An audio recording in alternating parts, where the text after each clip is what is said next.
Assalamualaikum warahmatullahi wabarakatuh. Hai para pencinta catur dan para catur mania, selamat datang kembali di Legenda Catur Dunia. Satu game lagi kawan, kita akan ulas pembukaan orang utan pion B4. Masih tetap di event yang sama, Chess Champion Tour seri Crypto Cup, dan lakonnya masih sama, Magnus Carlsen. Jika tadi pagi kita mengulas saat permainannya melawan Hikaru Nakamura di babak quarter final atau perempat final, kali ini bertemu dengan Wesley So di partai puncak partai final. Game ini terjadi di babak tiebreaks pada permainan blitz yang pertama mereka kawan. Dan di sini Wesley So pegang hitam membalas dengan pion D5. Tidak seperti Nakamura kawan memainkan pion E5. Lebih memilih pion D5 dan dibalas dengan gajah B2, kuda F6, pion E3, dan gajah G5 langsung menyerang menteri. Ditantang dengan gajah E2 langsung diterima oleh Wesley So dan dipukul balik oleh menteri. Selanjutnya kuda B berkembang ke D7, kuda F3, dan pion E6. Lanjut Wesley So untuk mengincar pion B4 ini kawan. Di sini pion A3 dan pion C6 oleh Wesley So dibalas dengan pion C4 menantang pion pusat. Tantangan ditolak, Wesley So melanjutkan dengan gajah ke D6 untuk memberikan pressure di diagonal ini, khususnya pion H2, dan pion D3. Lanjut Carlsen menyiapkan petak bagi kuda, juga memperkuat posisi pion di petak C4, dibalas dengan pion A5 menantang pertukaran pion. Tantangan ditolak, pion C didorong maju mengancam gajah, gajah mundur ke C7, dan di sini kedua pemain rokade di langkah ke-11-nya. Carlsen melanjutkan pengembangan kuda ke D2 dan sekarang pion B6 oleh Wesley So menantang pion putih. Langsung diterima oleh Carlsen, dipukul balik oleh gajah, dan beteng F digeser ke C1 oleh Carlsen mengancam pion C6. Dibiarkan saja kawan, Wesley So memilih pertukaran pion A pukul pion B4. Di sini putih atau Carlsen tidak memukul pion C6 menggunakan beteng, terlebih dahulu pion A pukul pion B4 dan menteri ke E7 oleh Wesley So. Sama-sama memberikan ancaman bagi pion masing-masing dan Carlsen menggeser beteng A bergeser ke B1.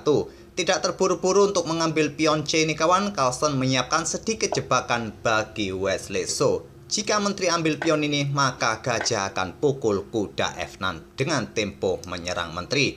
Oleh karena itu, jebakan kecil seperti ini tidak mempan kawan bagi seorang super grandmaster. Wesley So bermain dengan beteng F bergeser ke C8 untuk melindungi pion C6-nya. Carlsen bertukar gajah pukul kuda F6 dipukul balik oleh kuda. Pion D4 lanjut Carlsen menutup diagonal gelap bagi gajah hitam ini kawan. Gajah bergeser ke lajur atau ke diagonal yang lebih efektif ke petak C7. Selanjutnya kuda ke E1 dan gajah D6 menyerang pion B4. Di sini kuda ke D3 melindungi atau memperkuat posisi pion, dibalas dengan beteng C bergeser ke B8 memberikan 3 kali tekanan bagi pion ini kawan. Di sini kuda ke F3 oleh Carlsen membiarkan pionnya dipukul oleh gajah. Nanti dia juga akan mendapatkan pion yang ada di peta C6 ini kawan, karena sudah ditinggal oleh beteng yang bergeser ke lajur B. Kenapa pada posisi ini tadi langsung tidak disikat pion ini kawan oleh beteng putih? Sebetulnya juga tidak ada masalah, nanti akan dibalas oleh gajah pukul pion B4. Tapi Carlsen lebih memilih memindahkan kudanya terlebih dahulu ke F3 dan Wesley So mengangkat betengnya naik ke B6 memperkuat posisi pion. Dijawab dengan langkah kuda F ke E5. Memberikan ancaman bagi pion C6 ini, juga menantang hitam untuk pukul kudanya menggunakan gajah. Wesley So tidak tertarik bertukar perwira, menggeser menterinya ke lajur B kawan untuk memperkuat posisi pion C6, juga memberikan dukungan bagi para perwiranya menyerang pion B4.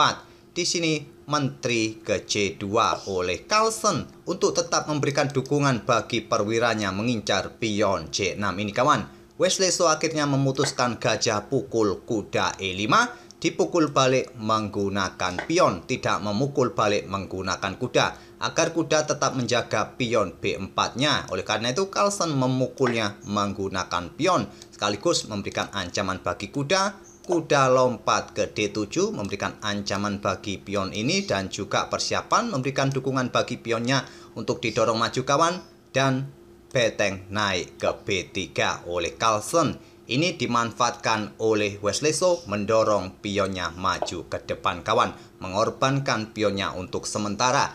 Dan pengorbanan pion hitam ini langsung ditangkap oleh Carlsen. Kuda pukul pion C5 dan dipukul balik oleh kuda hitam, dipukul balik oleh menteri. Pada posisi seperti ini kawan, saat Wesley So pukul balik kuda putih menggunakan kuda, Magnus Carlsen sangat cepat melangkah kawan. Dia membuat langkah otomatis dengan pukul balik menggunakan menteri. Dan ini merupakan langkah blunder. Coba perhatikan kawan cuplikan video di mana momen Magnus Carlsen membuat langkah blunder.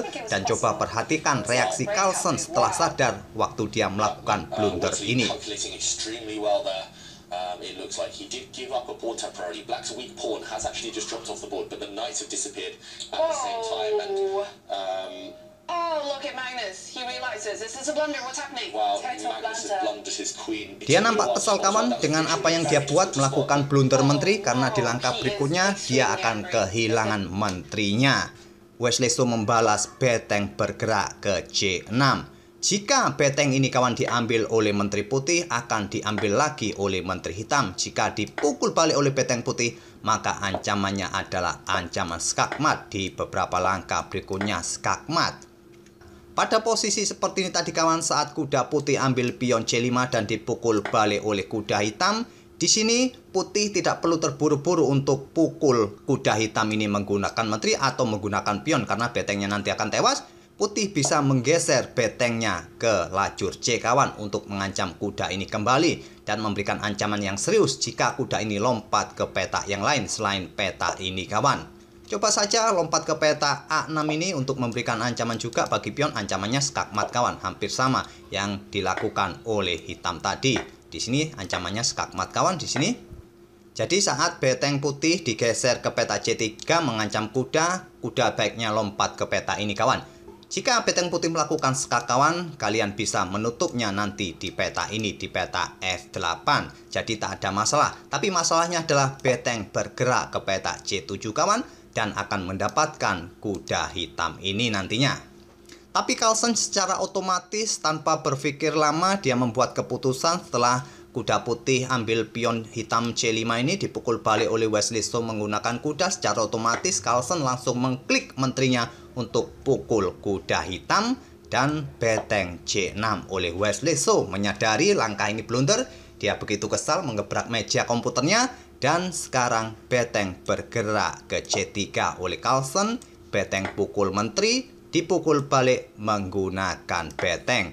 Dan di sini menteri hitam atau Wesley So tidak berani pukul pion ini kawan karena ancamannya sama seperti yang dia siapkan tadi, adalah ancaman skak di sini. Dan nantinya permainan akan kembali seimbang kawan dengan permainan seperti ini. Oleh karena itu saat beteng putih pukul balik betengnya, dia melangkah pion H5 membuka ruang bagi raja, dibalas dengan pion B5. Di sini beteng naik ke A5 mengincar pion. Dan Carlsen bermain dengan pion H3. Wesley So tidak terburu-buru pukul pion ini kawan. Dia bermain aman melanjutkan pion G6. Membuka sedikit ruang lagi bagi rajanya. Dan pion didukung oleh beteng B1 untuk memperkuat posisi pion B5. Dan raja naik ke G7 menghindari ancaman tiba-tiba di baris belakang. Sekarang pion H4 lanjut Carlsen. Menteri mundur ke B8 mengincar pion ini kawan. Di sini Carlsen tidak mencoba membackup pionnya dengan pion F4 kawan, dia bermain dengan pion G3. Wesley So pukul pion E5, persiapan memberikan dukungan bagi beteng beradu dengan beteng putih. Diantisipasi dengan beteng C1 memberikan kontrol lebih bagi peta A1. Di sini beteng A2 lanjut Wesley untuk mengincar pion F2 dan pion didorong maju ke depan. Menteri ke F5 untuk memberikan persiapan pukul pion F2 ini kawan, di backup oleh beteng F1. Wesley So tetap pukul pion F2. Jika beteng pukul beteng, maka menteri bisa mendapatkan beteng di B1 dan selanjutnya pion bebas ini. Carlsen tidak melakukan pertukaran beteng terlebih dahulu, memilih mendorong pionnya terlebih dahulu. Dan didahului oleh Wesley So, beteng pukul beteng skak. Dipukul balik oleh beteng putih mengancam menteri. Menteri bergerak ke E5 Dan di langkah ke-39 ini Magnus Carlsen menyerah.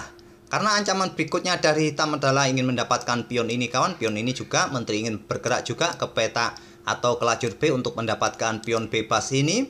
Dan apabila permainan tetap dilanjutkan, jika kalian ingin tetap mengawal pion kalian segera promosi, menteri akan pukul pion G3 skak kawan. Kalian mau bergerak kemana? Ke lajur H, menteri akan pukul pion H4. Atau bergerak ke peta ini, menteri akan melakukan skak lagi. Kemana kalian pilih, tetap saja larinya adalah ke petak gelap. Nanti pion kalian juga akan tewas. Dan pion ini akan bersih. Coba bergerak untuk mendekati beteng. Kita lihat. Menteri akan ambil pion. Raja bergerak mendekati beteng. Di sini akan melakukan skak lagi. Raja kalian harus mendekati beteng agar beteng kalian aman dari ancaman menteri hitam ini. Di sini menteri akan sekali lagi kawan melakukan skak di sini. Dan raja kalian harus bergeser. Dan menteri akan bergerak melakukan skak lagi.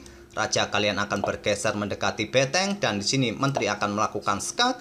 Di sini raja mungkin bergerak mau kemana terserah kalian kawan. Di sini menteri nanti akan memblokade laju pion kalian dan nanti hitam akan mendorong pion-pionnya seperti ini untuk segera promosi semua. Kalian sudah tidak bisa membendung 4 pion hitam yang akan didorong maju terus nantinya kawan. Dan sampai di sini saya rasa saya tidak akan melanjutkan langkah-langkahnya. Kalian akan pasti lebih mudah untuk memenangkan game seperti ini jika pegang hitam. Tapi jika kalian tetap kalah, sungguh terlalu. Itulah kawan permainan Magnus Carlsen kembali memainkan pembukaan orang utan atau Polish Opening atau pembukaan Polandia dengan pion B4-nya. Sayangnya tadi Magnus Carlsen sempat membuat langkah blunder kawan di langkah ke-27. Dia kehilangan menterinya di langkah itu. Tapi selebihnya permainan kedua pemain sangat bagus kawan. Sangat jarang kita lihat tadi langkah-langkah yang tidak akurat dari kedua pemain. Semoga permainan dari Magnus Carlsen ini bisa menghibur kalian di sore dan malam ini. Dan kita akan bertemu di video-video berikutnya. Terima kasih. Wassalamualaikum warahmatullahi wabarakatuh.